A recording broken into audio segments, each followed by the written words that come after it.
think this is the nicest I've looked for one of these yet. I've been wearing your mom's, Fleece? Patagonias and fleeces and stuff. I think that's why she likes the podcast. Yeah. I'm actually a little dressed today, so it's Monday. Feels like it's been a very long weekend. And I was just thinking about how, we're always tired on Mondays, as we always say. And thinking about how, for most people, Mondays are the beginning of the week. And of course they're tired because they had fun on the weekends or whatever. Right. Which we, of course, have fun doing what we do. Right. But I was remembering how it took at least 10 years after leaving the corporate world for me not to feel guilty about, like, taking it slow during the work week any day of the week. Like, I had that sense of, like, it's Monday morning, you should be up early, you should be doing stuff. Right. And that did not go away for at least a decade. Yeah, it's pretty ingrained, yeah. Yeah. Now it's like Mondays are like, oh, thank goodness, like not much going on. Up early doing stuff Saturday and Sunday, so. Yeah.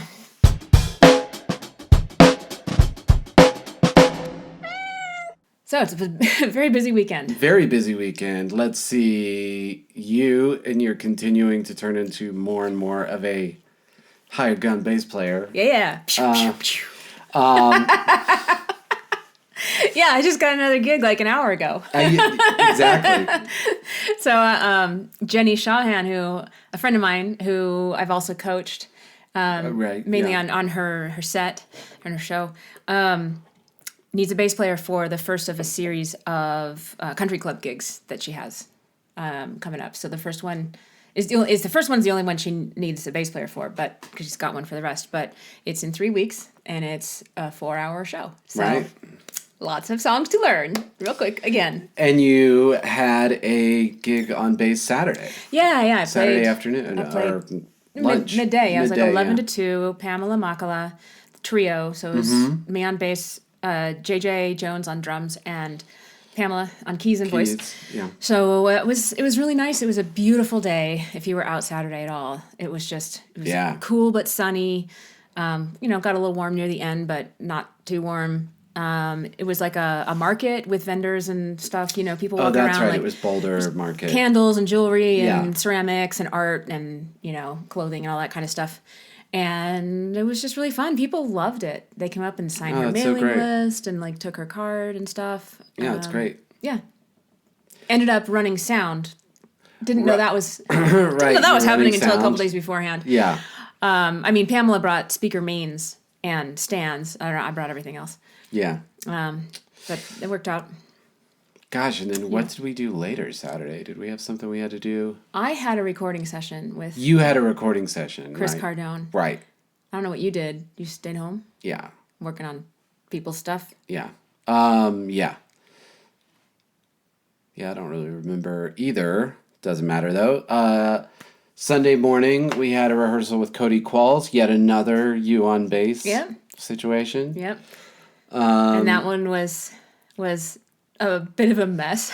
No, it was actually great for how little time the new sub drummer, Ian, what's his last name? Rollins. I always want to say somebody else who's not him.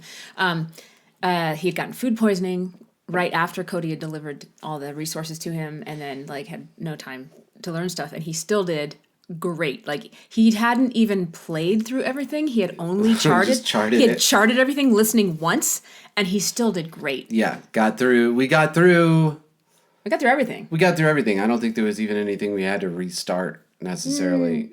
No, there was one or two. Yeah, there was one or two. But in general, we could do the gig tomorrow if we needed to. Well, that's what does he have a PhD in percussion? Is that what it is? Gosh, I don't know. I think it might be in percussion. Yeah. That's what they'll do for you. Because he also does the mallet stuff and is in a Genesis tribute band, and he does I think it's called the Melody Cat or Melodic Cat. Oh, I don't remember. It's like a xylophone, but it's electronic. So all it is trigger pads. So you play it like a xylophone, and then it makes synth sounds come out of the computer, which is apparently, I guess, something somebody in Genesis did. Okay. So it's like, how they have all those kind of rolling synth things. Those are actually played on like a xylophone type MIDI controller. Mm-hmm. So not just a drummer. Yeah. I don't even think drums is his main thing. I think, really? Yeah, I think other kind of like tuned percussion is his main. Oh, interesting. Yeah. Man, he's pretty amazing. Yeah. Really, really nice guy too. He played with us with No Address. He came and played drums with us. So that was cool too. And he subbed in with Petty Nicks at the Boot Barn a few months ago too. Yeah. So always a great time hanging out with him, playing with him. Then we had the Acoustic Showcase. I was going to go a different direction. Let's finish out Sunday. Okay. We had our Acoustic Showcase at Muse in Lafayette. In Lafayette, which feels like driving to Montana, but it's... You were tired by that point. It isn't even all the way to Boulder, but it's just... Wow. This was rescheduled from February. So it was supposed to be a February 13 Acoustic Showcase, which we booked back last fall. And then it was Super Bowl. And then it turned out that people were starting to say that they couldn't come. Like, people who had signed up to perform were saying they couldn't come because it was Super Bowl Sunday. And I was like, really? And then also Omicron was surging at the time. Right. So that was, So the venue actually offered and said, hey, since Omicron is surging, if you guys would feel more comfortable postponing this, we're cool with that. Right. And I was like, well, I'll take you up on that. So we rescheduled it to May 1st. And still had a ton of people drop out. Some of them for illness, some of them for being too busy. Some I don't know why. But we had probably high 20s signups. It was going to be a long showcase. And we lost at least 10 people. Right. Some of them, like, within the last week right beforehand. Right. I mean, some really valid reasons. I mean, like... Food poisoning. Urinary tract infection. Yeah, right. Lost voice because of allergies being so... whatever. Yeah, right. But, oh my gosh. It was a good room full of people. It was, the crowd was, really supportive. Very supportive. And the room felt full. Yeah, it did. And we had tons of first-timers this time. Which was amazing. It was the majority. The majority of people who performed last night... It was their first time on stage. And if you count the first time doing a certain kind of thing, like an acoustic showcase at all. Right. Or in the case of Garrett, he had never played guitar and accompanied himself before. Right. So there were a lot of first-timers, and it was just a great room. I got to give Muse performance space in Lafayette, Montana. I got to give them a lot of credit for being like an incredibly cool and just so supportive of artists. I mean, it just exists to, support artists. Yeah. The bar is a honor system. I know, right? Just help yourself, but make sure to put money in the thing. And, or Venmo or PayPal us on your phone. Yeah. And it is just meant to be a performance space for local artists or touring artists, but it's like a nice listening room. It's 80 person or so at the max. Right. And they have rotating artwork on the walls from local artists as well. Right. Yeah. So I mean, that is just incredibly cool. And the person who worked that night was Chloe from the Fox. Yeah, Chloe. So, we played the Fox. Actually, we saw her at the Boulder Theater, too. It was the first time we met her. Because she helped me. That's right. She helped me change for, like, that. I had a whole costume change for Edge of 17. Not just the skirt and top like I normally do, but I changed shoes. I changed, like, everything that one time at Boulder Theater. Oh, really? And she helped me. Like, I'm, like, leaning on her, putting my shoes on. Like, she's holding my in-ears and, like, giving it back to me. And I'm like, they're playing. I got to get out there. So that was the first time I met Chloe. And then we saw her again at the Fox Theater when we played there. And she was, like, the manager of the crew or something. Stage manager. Yeah. And she is so nice and bright and helpful and smart. And like on it. Yeah, on it. And so I tipped her nicely at the end of the Fox. I mean, not like $100 or anything, but I mean, like not, I tipped her. the money has changed. I tipped her. Yeah.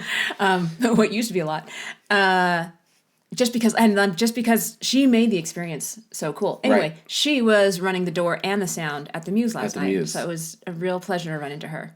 It was so funny too because we were driving away from the Fox saying like, isn't Chloe great? And I was like, man, I'd sure hire her if I ever got a chance. Or like I would tell anybody who needed somebody like, yeah, hire that young lady.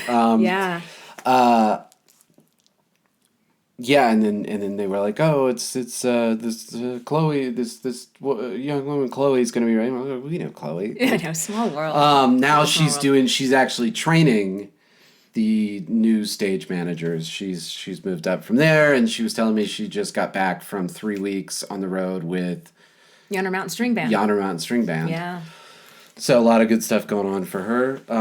For someone we see like once a year, but still always glad to. Yeah, it's cool to know about those people who you're like just cheering for them because they're good. They're good at what they do. They're enjoyable to be around, and you see them like working for it. Yeah, sharp. Yeah. So what I was getting into was you mentioned to me that you figured out a problem with bass today.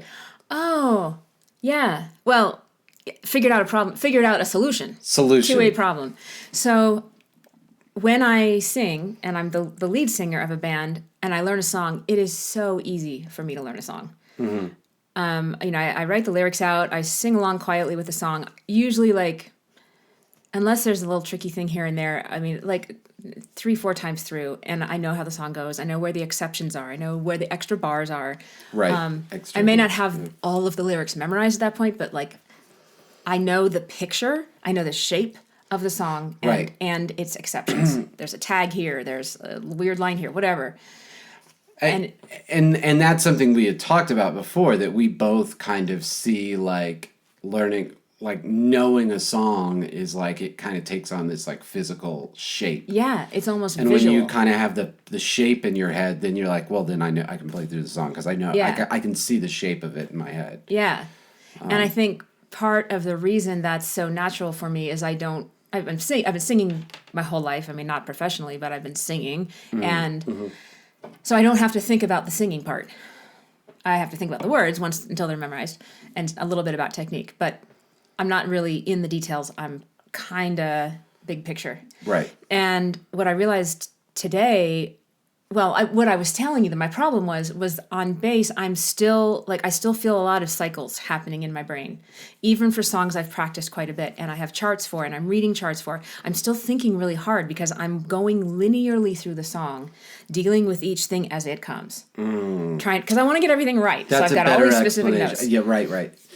So I hadn't built visual pictures of the songs for myself on bass the way that I build them naturally for myself when I sing. Right. So today I started going through my charts, and the thing I realized was the reason I see songs in shapes when I sing is because the lyrics give me the shape. Right. The lyrics, that would like, make sense. There's 4 lines in this verse, there's 6 lines in this verse. This one's this big, this one's that big. I see it on the page. Right. And I never realized like that actual shape of lyrics that I see on the page where I indent the choruses, Yeah. And I like make a note for a tag. That's a special. I see that. And I hadn't made my bass charts that way. So now I am making my bass charts that way. The shape of the song is coming into focus. So I'm excited about that. Yeah, that's a huge thing. And you're right. When you are going so linearly, the obvious problem with that is if you miss a step or if you have to look down at your hand for a second and then you look back at the chart. It happens to me sometimes when I'm having to read on that kind of level where I'm like, yeah, oh crap, I lost. I missed a bar and now I'm like, oh, yeah, And it's, I mean, to give myself a little credit, it's not like I'm I'm not 100% linear, but like most of the music I've learned recently, like the original music for Pamela and for Cody was given to me as sheet music. So I was reading sheet music. I was reading it and I was like saying, repeat here, go back to here, boom, boom, boom. So that was a linear thought process that learning those songs developed out of. Right. And then I did make my own charts that had more notes specific to me, but they were just kind of vertical. It was like verse 2x times through the progression, chorus 4 times through the progression, or whatever it is. But it was just, again, it was linear vertically. Right. And I need it to be verse, whatever size it is, pre-chorus, whatever size it is, chorus over here, whatever size it is, verse, pre-chorus, chorus, bridge. Like, I have a way I do it. Anyway, that was a realization. That's so great, because you've been talking about that for weeks. It just felt like my brain wasn't working Not that you aren't doing great and you're doing gigs and it's fine, but it wasn't as easy as it felt like it should be. Right. Given how well you do when you learn stuff. Yeah. Vocally. Yeah. Or band lead, sometimes in some situations, like when you've been a little more in charge at showcases or whatever, you know what I mean? You won't be performing the song, but you know it. Yeah. Yeah. I thought that was just really interesting. I'm just trying to close the gap between the ease for me of singing and the ease for me of playing bass. Right. Because I want to be better and better. Anyway. Yeah, no, that's a really cool thing. That's a really cool thing. So I wanted to go back to you pull some stories out of the stuff we did. Okay, this weekend. It sounded like you had something to say, though. No. I was, okay. Yeah. So I came home from the Pamela gig and told you about this guy who came up and was like, watch the song. Oh, my God. It was like, love your sound. What are you guys called? Where are you from? So I'm so-and-so from this record label in LA. And we're like, which is probably exactly what he wanted us to do.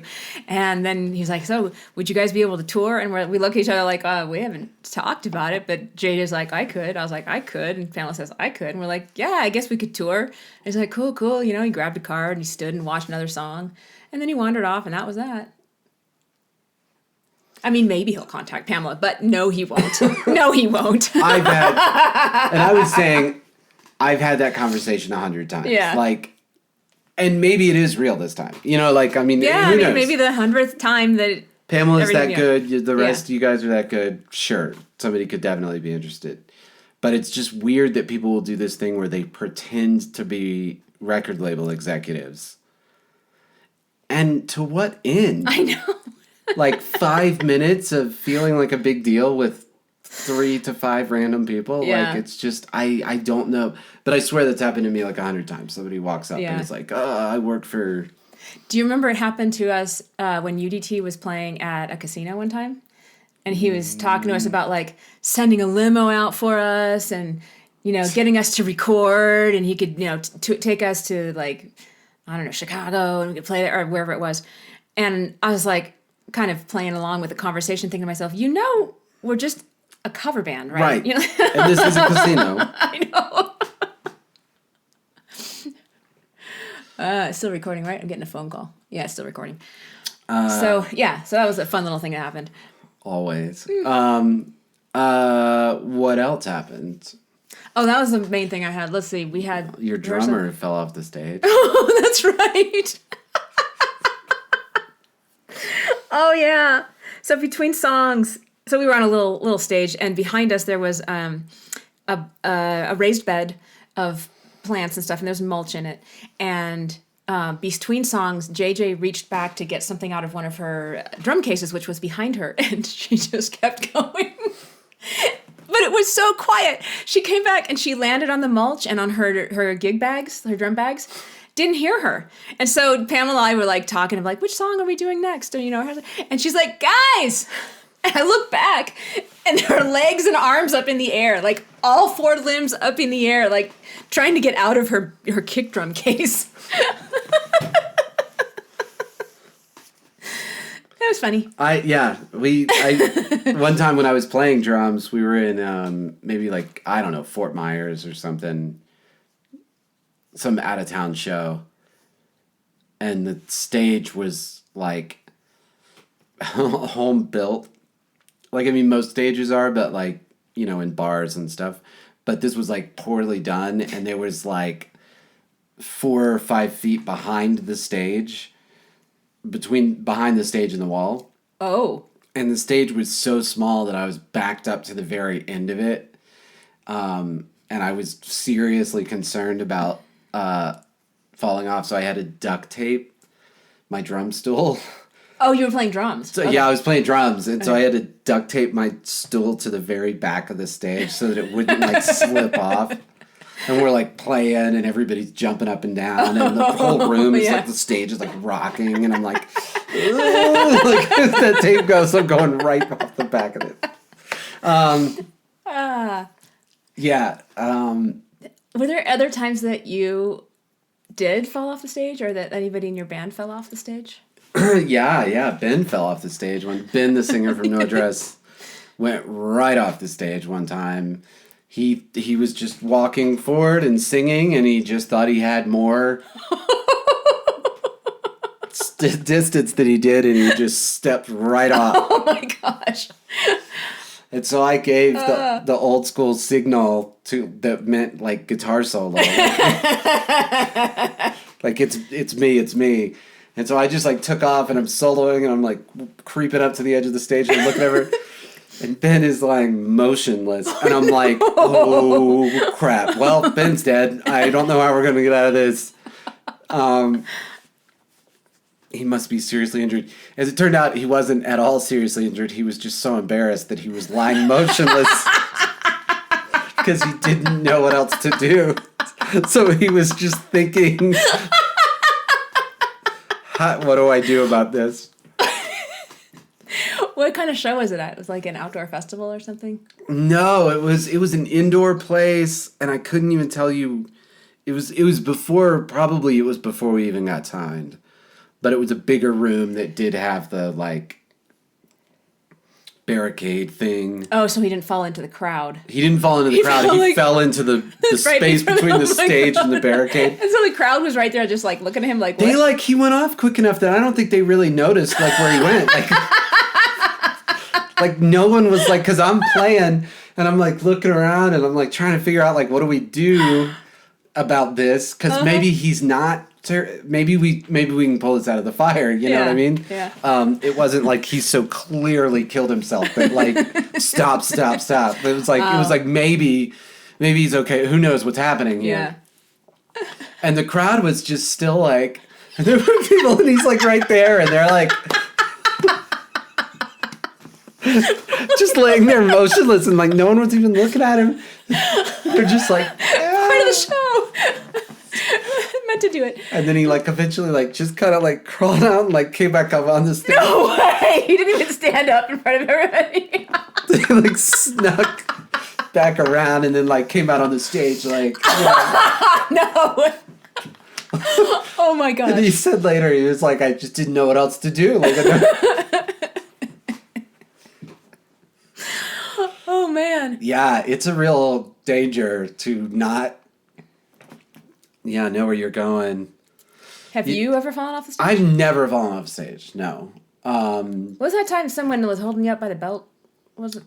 Oh, that was because I jumped over a barricade, but a security guy caught me, and once I was hung there.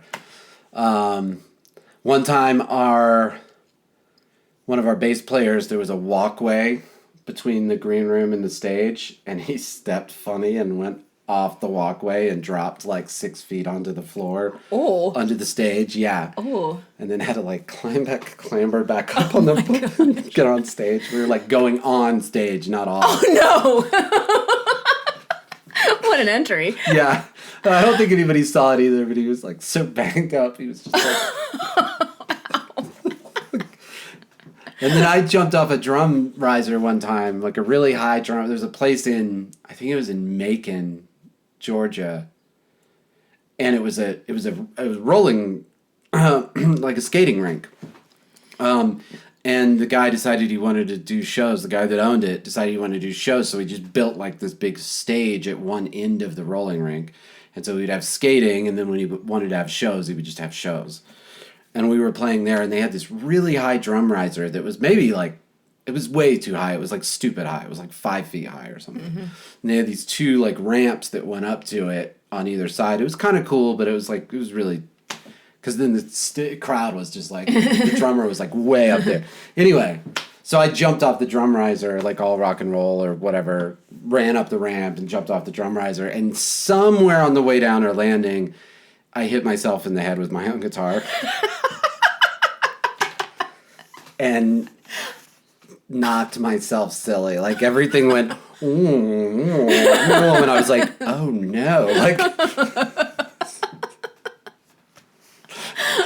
just about like I was just trying to like, I probably stopped playing. I was just trying not to like pass out from it. And I still don't know what I did, but one way or another the jump I hit myself and like wow. Landed and kind of straightened up and was just like, oh no. Yeah, that's yeah. So yeah, those are most of my I've been lucky. Never have you ever fallen off a stage? I don't think I have. I don't think you've even like tripped on a stage. I have to have tripped at some point. I'm sure I've tripped. Yeah. Tripped and fallen down, probably not. Right. Tripped and like done a little windmill arms might have happened. I'm sure. No, I can't. You have all the good stories. Yeah, well, I was much more of an idiot.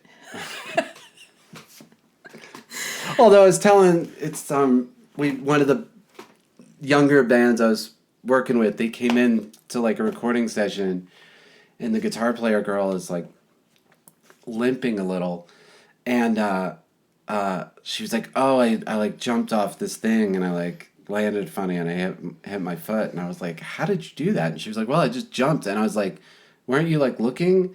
And it was funny because it had never occurred to her that like the reason when people jump off of stuff with a guitar in their hand, they always do this move, and it's so you can look down under the guitar, right? And you don't look like you're looking where you're landing, but you're looking where you're landing, and that had never occurred to her. She just jumped off of this drum riser and like landed on her pedal board or something, and like twisted her ankle. Oh man!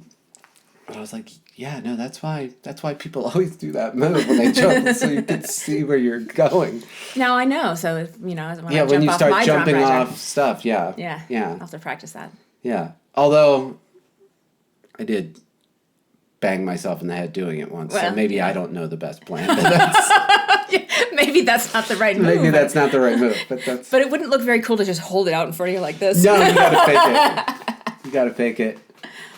Or like, the classic, the thing I do all the time where, at the end of the show and you hold the guitar up like that. Yeah. And you're like looking away. Yeah. But it's really so you can see the drummer. Oh. For the last. You're so good. Thing. I mean, I didn't make it up. I saw people doing it, Yeah. Anyway, boy, that got off on a different tangent. But that's what these are for. Yeah. So what's coming up? Well, so music video is... Well, that's the thing. So I spent a lot of time editing the music video last week. Tons. And we thought we finished it. And then I was so excited that when I went over to Chris Cardone's place and saw Jacob Warner that I played it for them. And they were like, love the song, don't love the video as much. And here's why. Cuts are too long, the shots are not close enough, there's not enough going on. And I was like, well, that's how it's supposed to be. Let me show you the video that's the inspiration for it. So I played the Chaise Lounge or Chaise Long wet leg video for them. Yeah. And I was like, oh crap, we did not like probably take enough inspiration from them. I think we do need more cuts and more action. Luckily we've got the footage. Yeah, I just need to get back in there and do it again. But like, every cut is work. Another couple days of editing. Yeah. So that was a bummer, but... Yeah, but I'm glad that they said something. I really am.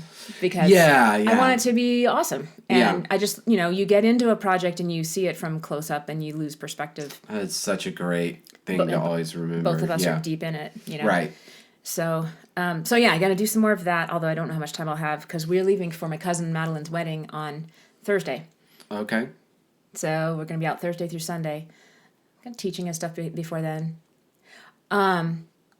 We can decide if we want to cut this later or not, but we're going to be talking to a potential booking agent for Penny Nicks tomorrow. Right. So a national booking agent contacted us a couple weeks ago, 3 weeks ago maybe, through our website. And Vic has been talking to him quite a bit, and he's come to 2 of our shows. And the band is going to talk to him tomorrow. He sent some, sample tours that he's done in the past for bands kind of like ours, like tributes and reviews. Yeah. Blues Brothers review, stuff Theater like that. type stuff. Yeah. And it's looking pretty real. It's looking pretty good. So we're going to talk tomorrow about that and see if we're going to move forward. Yeah. That's which pretty is exciting. very, very cool. That could mean a fair bit of travel and theater gigs all over the country. Yeah. For us. What else are we doing? I guess besides the wedding, that's pretty much it. Yeah. Coming up. I'm starting 2 projects this week. An EP with Daniel Mendez. Oh, cool.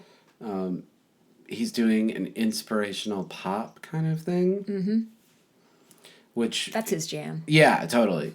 And it was some artists that I'd heard. I just hadn't heard that as a genre. That was, kind of the... Mm-hmm. The whatever. And then Anastasia Lavrakova. Oh, cool. We're doing something as well. So, which is great because she's got the most fun name to say. Yep, she took lessons from me quite some time ago. It's been a while now. She took some classes. Oh, that's right. Yeah.